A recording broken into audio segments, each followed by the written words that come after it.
Vamos lá, chegou o momento do doutor Fernando Gomes, é o nosso correspondente médico. Bem-vindo mais uma vez, doutor. Muito obrigado, Elizavec. Estou sabendo que você já foi vacinada. Eu estou com uma dor no braço que é uma felicidade tremenda, doutor Fernando, essa sensação pós-vacina. Mas já vamos falar mais disso? Vamos sim. Mostrar aqui o registro na nossa hashtag Aquitinha, na nossa hashtag correspondente médico. Vou trazer aqui o nosso primeiro assunto, então, para a gente poder ouvir o doutor. A estrela norte-americana da ginástica artística, Simone Biles, desistiu de competir na final do individual geral da ginástica nos Jogos Olímpicos de Tóquio. Depois de uma avaliação médica, a atleta, que tem 24 anos, decidiu que tinha de focar na saúde mental. Aliás, Biles já tinha desistido de competir na final por equipes, após um desempenho que, para ela, era abaixo do esperado na prova de saltos. A ginasta afirmou que não queria continuar e preferiu se resguardar. Ela ainda pode participar da final individual por aparelhos, mas ainda não informou se vai ou não fazer isso. Toda essa situação, esse cenário da Simone, apesar de ser triste para ela, eu imagino que um atleta não queira passar por esse tipo de adversidade, tem um lado muito positivo da gente poder trazer à tona, não é, doutor, a discussão da valorização da atenção para aquilo que está aqui dentro da nossa cabeça, né, as emoções, que muitas pessoas consideram, ai, que bobeira, que fraqueza, está fazendo o corpo mole. Não, para lá, as nossas emoções determinam muito as nossas atitudes na vida e o nosso desempenho, não é, doutor? No caso de um atleta, por que a importância é tão grande? Um atleta que se expõe fisicamente. Elisa, um atleta profissional de alta performance, ele sempre tem que trabalhar com duas inteligências, pelo menos, dois tipos de inteligências.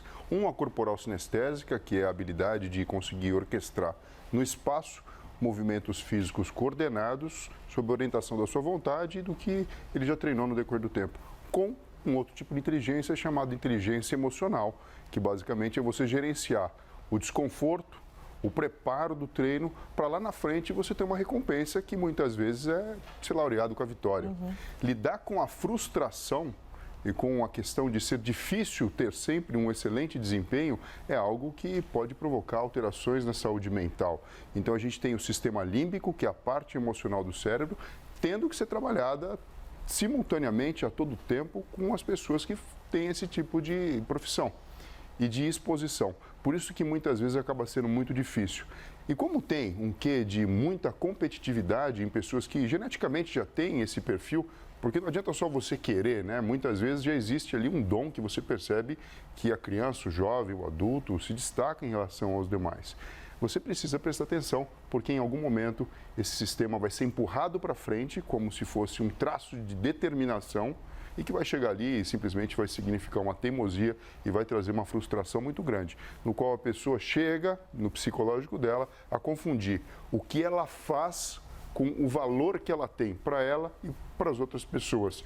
É como se a autoestima dela dependesse totalmente do bom desempenho. Se ela não tem um desempenho, no mínimo, excelente, ela não vale nada.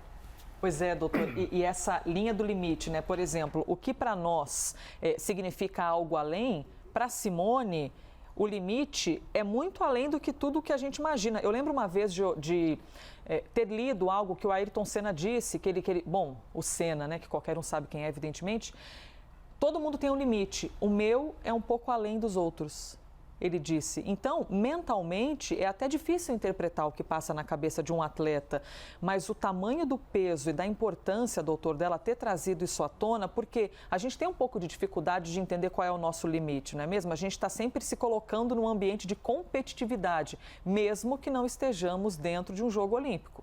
E a gente é estimulado a fazer isso, né, Elisa? Todo mundo fala, né? Olha, você precisa sair um pouco da sua zona de conforto se você quer ter um resultado além do que você já tem atualmente na sua vida. Só que constantemente você ficar se colocando à prova e saindo dessa zona de conforto pode ser extremamente desgastante para o cérebro e para a sua saúde mental. Aqui nessa ilustração, por exemplo, mostra uma estrutura cerebral profunda dos gânglios da base, chamado corpo estriado, onde tem um ponto de contato interessante entre a existência da necessidade do controle emocional, também refletindo na psicomotricidade. Aqui a gente está falando da coordenação motora, que pode ser afetada em situações de pressão por estresse. Então isso é algo natural.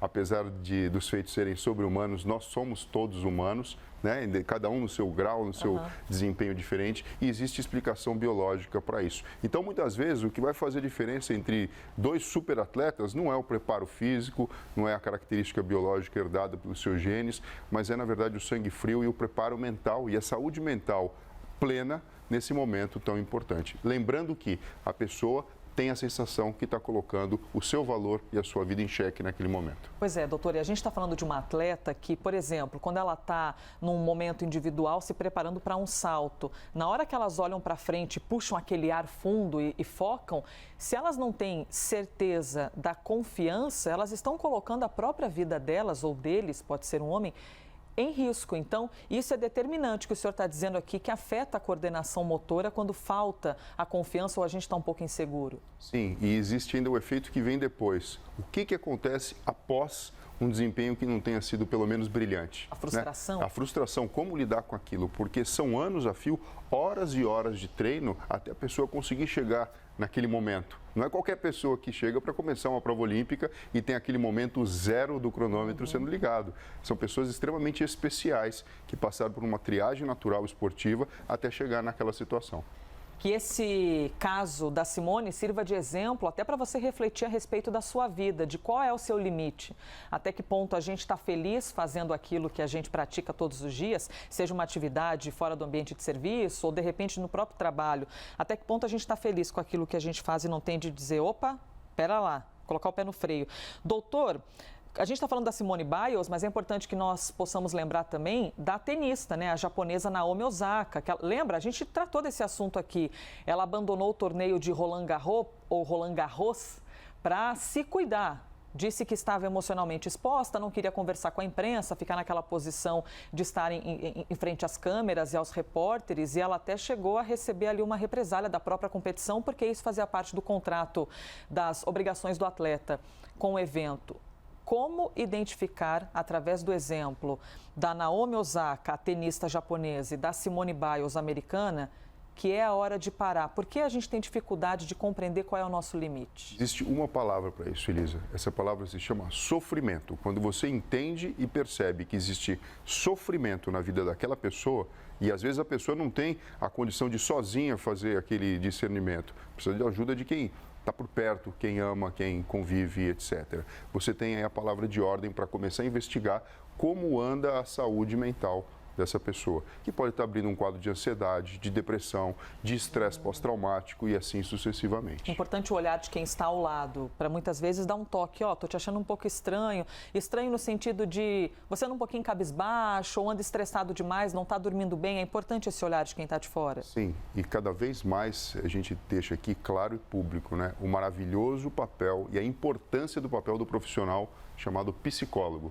Existe toda uma linha de ciência que estuda a saúde mental, que tem estratégias, ferramentas, testes e habilidade de detectar como anda a saúde mental das pessoas, antes mesmo de acontecer um momento de crise e, na verdade, colocar a pessoa num sofrimento intenso que muitas vezes vai precisar ser resolvido com muita terapia, com utilização de medicamentos e até mesmo com o afastamento da pessoa das atividades laborativas. No caso do próprio esporte, que faz tanto sentido, por exemplo, esses atletas profissionais. Vou trazer aqui o próximo assunto, me alonguei um pouquinho nesse assunto emocional, porque é bastante importante também. As máscaras caíram nos Estados Unidos, mas podem ter de voltar. É isso mesmo, vou explicar melhor. Máscaras de controle da infecção da pandemia. Pois é, o Centro de Controle e Prevenção de Doenças dos Estados Unidos recomendou que as pessoas vacinadas, é isso mesmo, as que já tomaram a vacina, voltem a usar máscaras em ambientes fechados e em regiões de alto risco de contaminação, principalmente nos locais em que a variante Delta está se espalhando muito rapidamente. Todos os alunos e professores da pré-escola até o ensino médio também receberam essa indicação de usar máscaras, independentemente do patamar de vacinação. E o motivo disso tudo é a taxa de Covid que voltou a subir nos Estados Unidos. Doutor, a gente mostrou aqui, olha que felicidade, deixaram de usar a máscara, mas agora um pé no freio para voltar a usar. Isso traz aquela impressão para a gente de que ainda não é um jogo ganho, né? Mesmo que a vacinação esteja em alta. Na verdade é uma luta contínua e a gente tem algumas medidas que são realmente muito fortes na prevenção e no controle, tanto da manifestação clínica da doença, e aqui a gente tem a vacina como principal atitude. A gente sabe que ela se manifesta de uma forma menos grave e isso impacta em redução do número de óbitos. E na transmissão são os hábitos, e a máscara acaba sendo um hábito que a gente sabe que no passado era um pouquinho desconfortável, todo mundo já sabe que depois você pega o jeito de utilizar, e se muitas e muitas pessoas, se toda a comunidade utiliza, a gente reduz a taxa de transmissão. Isso é um fato que já está comprovado cientificamente, e não adianta a gente querer esticar um pouquinho aí, correr um pouquinho mais rápido, achando que a vida está ganha, que na verdade toda essa situação está controlada, que ainda não está. Que sirva de exemplo para nós aqui no Brasil, né? Uma hora vai acabar tudo isso, mas ainda não acabou. A gente tem de se manter ali firme e forte no combate à pandemia. Doutor, a gente vai falar de uma perda agora de uma pessoa que marcou muito pela imagem, mas principalmente pela voz. Quando a gente ouve uma voz e logo reconhece, pois é, o Brasil perdeu o ator Orlando Drummond. Essa matéria está no site da CNN. Humorista que ficou bem famoso por interpretar o personagem Seu Peru na escolinha do professor Raimundo, morreu de falência múltipla dos órgãos aos 101 anos. Ele foi internado em maio por causa de uma infecção urinária em um hospital particular no Rio de Janeiro, mas morreu em casa. Isso segundo informações divulgadas pelo hospital. Doutor Fernando Gomes, bom, primeiro o impacto emocional na vida dos brasileiros, que tem essa intimidade através da voz e através da imagem, essas figuras passam a ser figuras íntimas para a gente, mesmo que a gente nunca tenha estado perto, mas tem essa impressão de intimidade, né, doutor? Sim, a gente traz para perto, existe toda essa questão da familiaridade e até acaba sendo um traço de união entre todos nós que reconhecemos, por exemplo, na voz ou no trabalho artístico, a presença de um brasileiro que faz, enfim, parte do nosso dia a dia. Sim, humorista, ator, dublador, mas a pergunta que eu quero lhe fazer também, doutor, é sempre muito feliz, sempre muito alegre e aos 101 anos. Qual seria eu não sei se existe segredo. Existe um conceito hoje em dia chamado de superidosos. O que são essas pessoas? Pessoas que têm mais de 80, 85 anos de idade e têm desempenho cognitivo e mental semelhante a pessoas de 50, 60 anos de idade. Agora, como fazer, né? Por que algumas pessoas conseguem ser agraciadas dessa forma? A gente sabe que 30% mais ou menos das pessoas depois dos 85 anos vão ter algum tipo de declínio cognitivo, talvez algum tipo de demência. Essas outras pessoas, que a gente chama de superidosos, são pessoas que já têm uma tendência genética a ter um desempenho melhor com o passar do tempo. Mas não é só isso. Todo um estilo de vida focado na alimentação, atividade física, sono reparador e principalmente relacionamento interpessoal de grande valia, ou seja, relacionamentos bons, muita conversa, muito amigo, muita curiosidade sendo aí, na verdade, satisfeita, contribuem para que o indivíduo chegue nessa faixa etária vivendo a todo vapor, vivendo bem. É o que todo mundo quer, né? Todo mundo quer ser um super idoso, deixar a sua assinatura aqui durante sua experiência terrena bem bacana, como por exemplo a dele, que a gente lembra com bastante carinho e deseja, na verdade, conforto para todos os seus familiares. Pois é, e ter uma saúde boa, né? Porque a gente tem medo de envelhecer e começar a dar trabalho para os outros, né? A gente tem esse sentimento de, puxa vida, eu quero ser uma vovó, um vovô feliz, alegre, sem dar trabalho para os outros. Então, é muito bonito ver quem chega a uma idade centenária e com toda essa vitalidade e disposição, doutor. E você falou uma coisa muito importante, né? Porque quando a gente pensa no plano individual e familiar, é esse pensamento que vem, mas a gente também tem que pensar no coletivo, né? Que bom pessoas que conseguem chegar, na verdade, na terceira, na quarta idade, inclusive produzindo, porque a gente sabe que tudo, na verdade, tem custo, né? Independente da sua forma de viver e de lidar. Então, acaba sendo uma preocupação bastante plausível, até mesmo uma linha de pesquisa para a ciência, porque é muito bom aproveitar a nossa vida de ponta a ponta, a todo vapor, de uma forma feliz, saudável e plena. E lógico, para quem precisa de ajuda da família, um auxílio, continua recebendo o mesmo amor incondicional de toda a família, a gente vai se virando sempre como pode. Doutor Fernando Gomes, eu estou tão orgulhosa eu estou me achando de chamar esse momento aqui, porque nunca foi tão bom a gente ficar com autoestima assim, com aquela loucura, só porque recebeu uma vacina, gente. Vamos aqui ver as fotos de quem tomou a vacina contra a Covid-19? Hashtag Aquitinha, hashtag correspondente médico, para você poder aparecer aqui também. Vejamos quem é essa moça que sorri com os olhos, Camila Furlan, pronto, aqui o nome dela, da série Se Não Postar Não Tem Efeito. O pessoal tá brincando que só tem efeito se posta, né, doutor? E marcou a gente. Hashtag Aquitinha, hashtag correspondente médico. Aqui não dá para ver a cidade, bom, mas é do estado de São Paulo, tá ali com o papelzinho do estado de São Paulo. Muito bom, obrigada pela participação.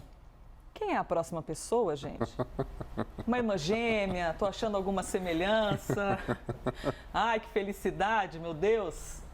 Eu mesma, tomando a vacina, marquei, tá vendo, doutor? Quero manter sua amizade. Marquei a hashtag Sim, você fez muito bem.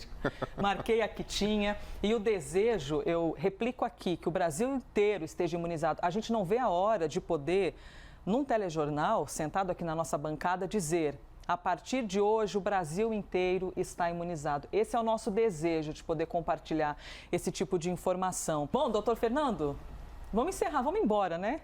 Vamos embora, mas fica essa mensagem que é extremamente importante para todo mundo, né? A vacina é algo muito importante. Poste sua foto, coloca a hashtag Quitinha com Y, correspondente médico, e você vai aparecer aqui no nosso programa.